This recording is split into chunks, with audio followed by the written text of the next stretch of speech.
great science is built on the shoulders of giants. Not here.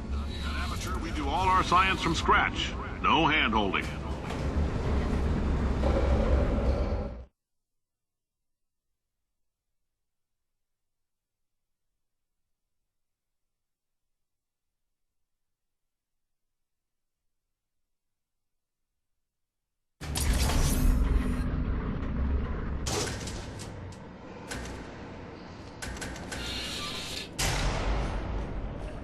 Let's get started.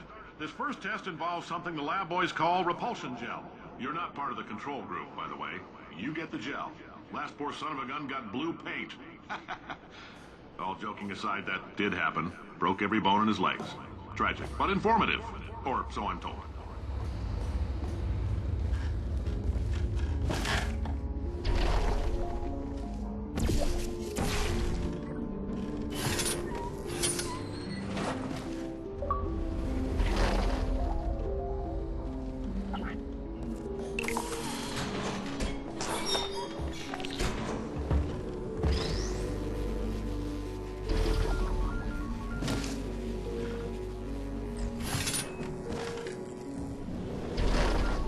Boys just informed me that I should not have mentioned the control group.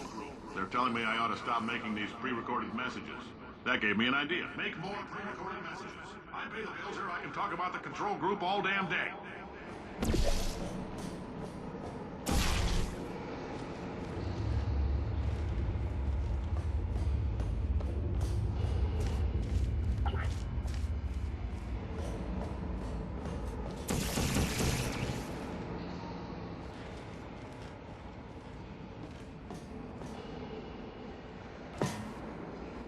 Next test, we put nanoparticles in the gel.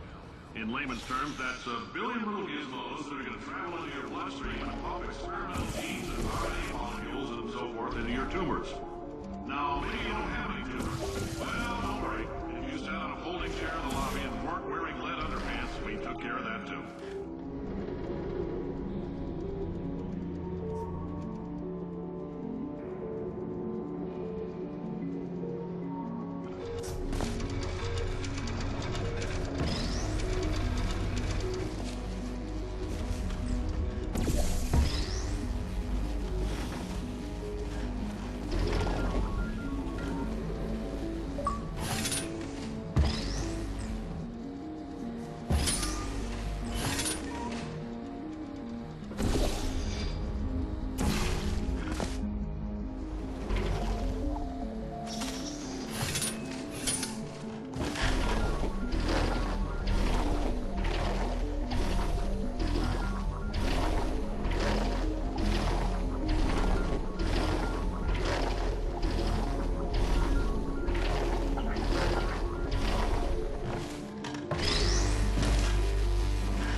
Oh, in case you got covered in that repulsion gel, here's some advice the lab boys gave me.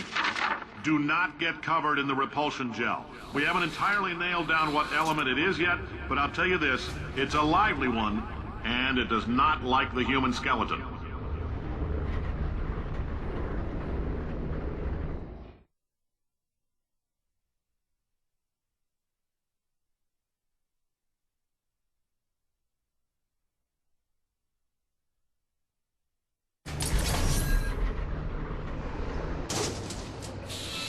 All these science spheres are made of asbestos, by the way. Keeps out the rats. Let us know if you feel a shortness of breath, a persistent dry cough, or your heart stopping, because that's not part of the test. That's asbestos. Good news is the lab boys say the symptoms of asbestos poisoning show a median latency of 44.6 years. So if you're 30 or older, you're laughing. Worst case scenario, you miss out on a few rounds of canasta. Plus, you forwarded the cause of science by 3 centuries. I punch those numbers into my calculator and makes a happy face.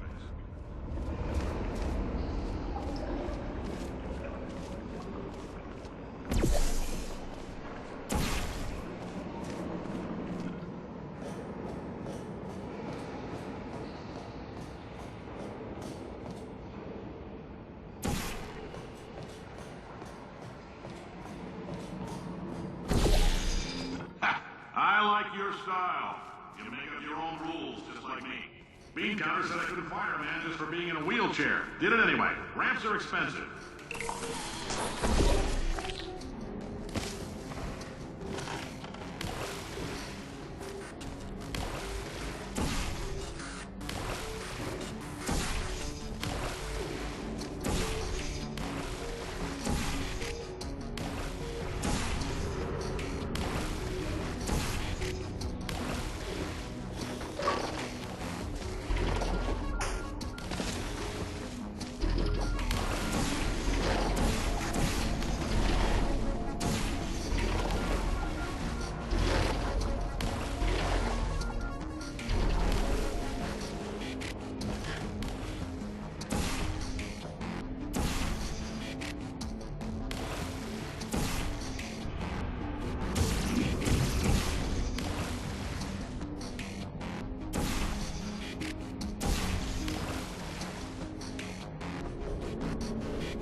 Had fluorescent calcium in it so we can track the neuronal activity in your brain. There's a slight chance the calcium could harden and vitrify your frontal lobe. Anyway, don't stress yourself thinking about it. I'm serious. Visualizing the scenario while under stress actually triggers the reaction.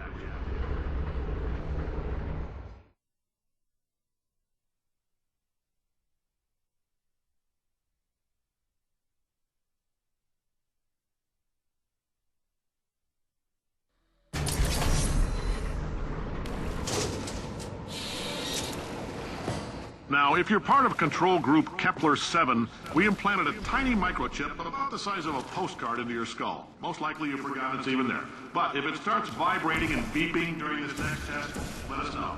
Because that means it's about to hit 500 degrees, so we're going to need to go ahead and get that out of you pretty fast.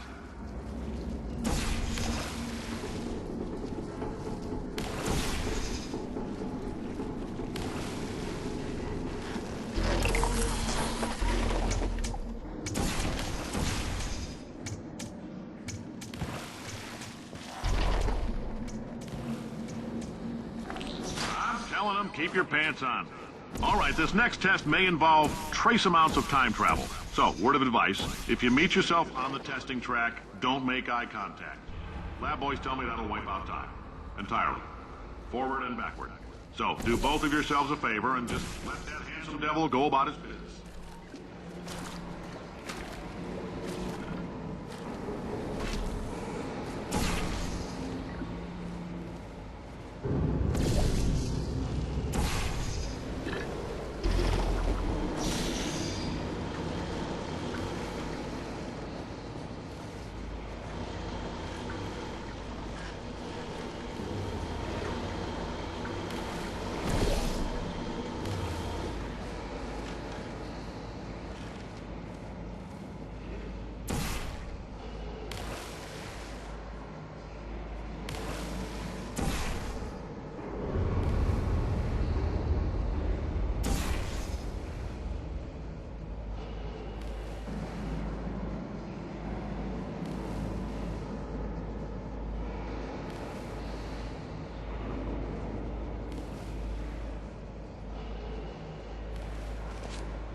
this, it means you're taking a long time on the catwalks between tests.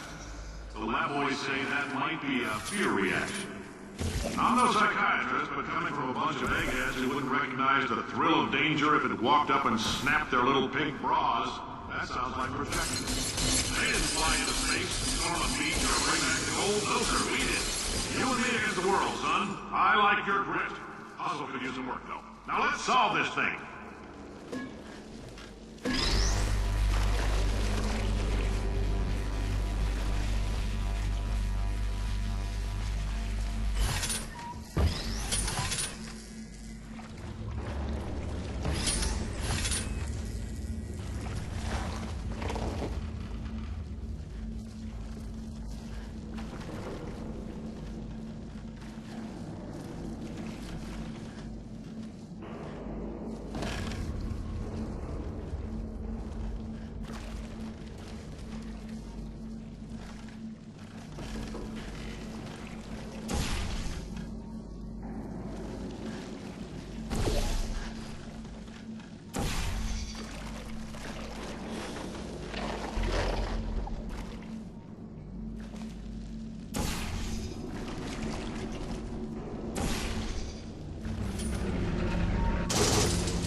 Science isn't about why, it's about why not.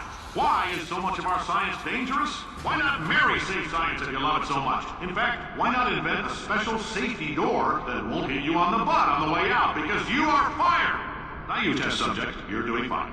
Yes, you, box your stuff. Out the front door, parking lot, car, goodbye.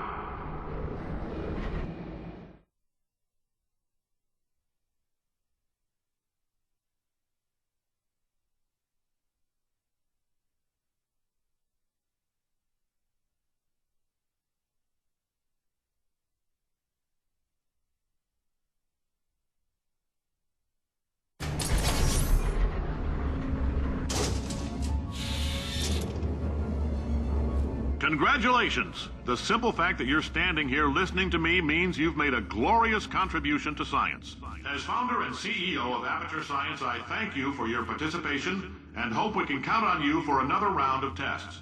We're not going to release this stuff into the wild until it's good and damn ready, so as long as you keep yourself in top physical form, there'll always be a limo waiting for you.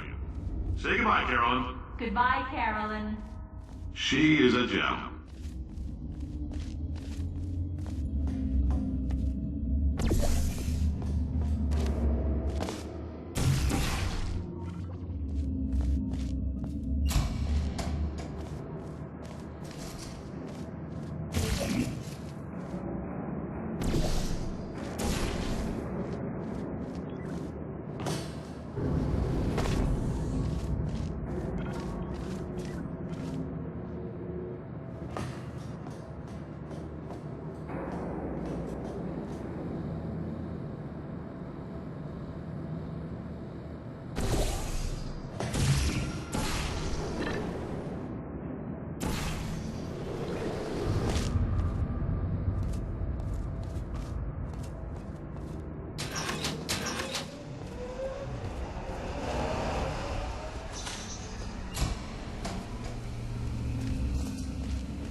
Greetings, friend. I'm Cave Johnson, CEO of Aperture Science.